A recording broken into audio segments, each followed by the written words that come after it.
Flight Risk, a high-stakes suspense thriller directed by Mel Gibson, opens in theaters on January 24th. Let's hear what Mel says about working on the movie and with the cast. I read it and it was fast and kept me guessing, and I thought, I got some laughs out of it, and it was at once terrifying and kind of absurd at the same time. It had a kind of a weird mixture of elements that I kind of found kind of charming. One has to realize the potential of what you read, and find more in it if you possibly can, which I think we did, and I did that with we sat with a writer and we went through the script a couple of times and mined a few more nuggets of gold out of it, and then of course then when the performers come along, like Mark and Michelle and Topher, they bring their own bag of tricks. So it's really nice to work with other people who have who realize the potential of their own artistic endeavor and sort of bring the game, It had its challenges, but was big enough to be able to get around. And, full kudos to the camera guys and the crew and the lighting and everybody, and the set designer, because he was key.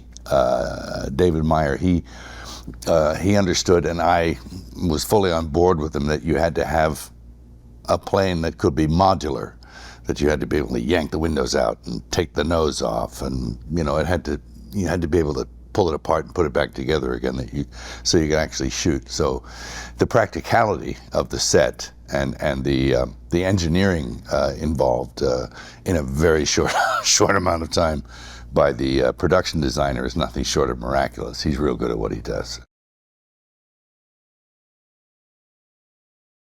I worked with Johnny on a little small budget film up in Canada one time, and I noted at the time that they had no budget and no time, but it looked amazing. And I thought, I think I need to work with that guy, and I was absolutely right, because this film looks amazing, and we shot it in 22 days with other technical advances at our disposal that neither of us had ever used before. But now we're kind of, we learned. We went to school on this one.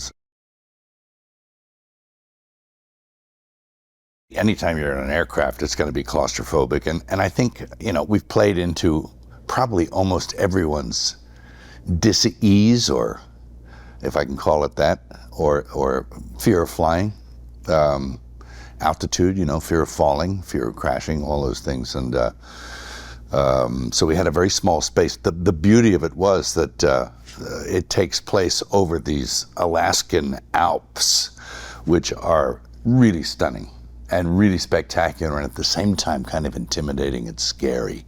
So although it isn't a plane, it sort of feels open, and the vistas are spectacular. So it has a big scope, which is what I really liked about the setting.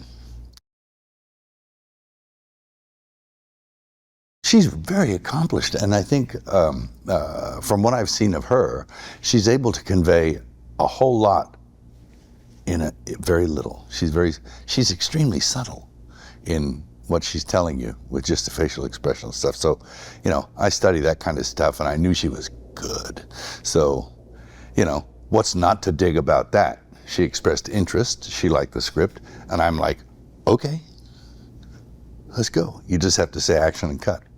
She just does it, man. She just brings it. Yeah, the only guy that doesn't need to be shackled is him. And he is. And so that's, in a way, the character's kind of archetypal, The accountant who's like, kind of a gentle soul, really, and pretty fearful. And all of a sudden he's living his own personal id in every way. He's playing some kind of psychopath. He's a psychopath. And at the same time, it's kind of like weirdly amusing. I don't even know how to describe that, but he understood that, and he managed to pull it off and give it just the right turn, the right level of, you almost want to laugh at some of the stuff he says, but it's like so horrible, But, he treaded that, he walked that line really well. But that's his game, I think he's a little more methodical than he would like to admit. And he really gets into it. I think you root for them because intrinsically they're just affable, likable. They have humor, they have flaws, they have things that we all identify with, and they displayed those things. And the script gives them ample opportunity to exhibit those qualities within themselves. So, I think you'll dig them. I dug them. I loved my characters, even the dudes on the radio,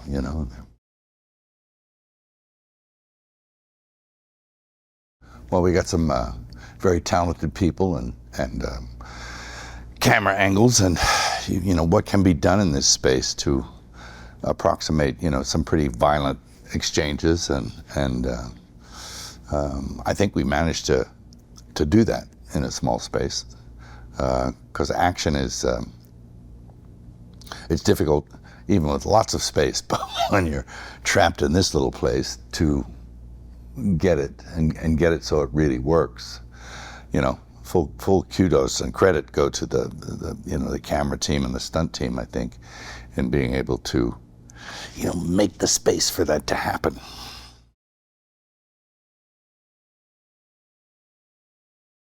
When I read it, what it did to me when I read it, it was I just found it engaging and fast, and I laughed a bunch, and it was like at the same time kind of a shock here and there, and it was like I thought, wow, when I finished quick, and I was entertained by it, and amused by it, and terrified by it, and at the and I thought, I just want to share what I see in it with other people.